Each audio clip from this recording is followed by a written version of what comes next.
everyone, this is Terry Smolka from CCHS. Today we're going to talk about updating your WordPress site and specifically your Google Calendar. When working with Google and WordPress, I like to tell people to remember 2 plus 2 because when you're in Google you need to perform 2 things or 2 steps. Then you move to WordPress and do 2 additional steps, probably. Let's get started. The first thing we want to do is find the Google Calendar that you want to post. If you look over under your list under My Calendars on the left-hand side, you probably will see this calendar that you're looking for. If you need to create a calendar, you want to click the red plus sign on the bottom right-hand side of the screen. If you're using Google Classroom, you want to be certain that you're using the calendar that was created by that Google Classroom. If you're not sure where it is over here on the left, you can always navigate to it by going to Classes and clicking into a tile in one of your classes. If you click on the About section, you want to look for the Google Calendar view here.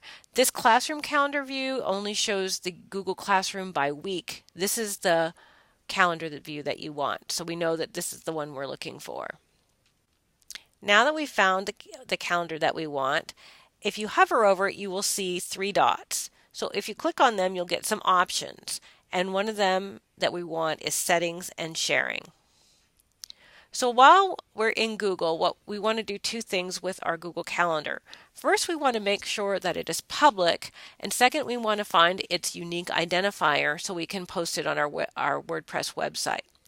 So we can tell under the access permissions that this calendar is already made available to the public, and we need to make it available to the public so when it's posted on the website, parents and guardians can see the calendar. If you're using Google Classroom, anybody who is added to your Google Classroom as either a student or as a teacher are able to see the classroom calendar. The second thing we need to do is to make sure that we find a unique identifier for this calendar. So if you scroll down a little bit, you'll see an Integrate Calendar section, and the very first section option is Calendar ID, and this is what we need for our WordPress site. So we're going to go ahead and highlight and copy, either edit, copy, or Command C, which is my favorite, and we're going to copy that. So we've done our 2 steps in Google. We've made sure that our calendar is public and we have found and copied the unique identifier.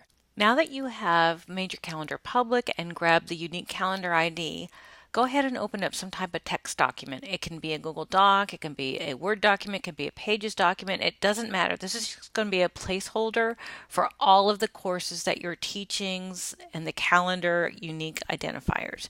So go ahead and label the course you have and paste in that calendar ID. At this point now, you are going to go ahead and perform those options for each course you're teaching. You will click on the 3 dots by the calendar, you will click on Settings, you will go in and make the calendar public and grab the unique identifier. When you're done with that, then you can move on to WordPress and to the next video. Thanks for listening.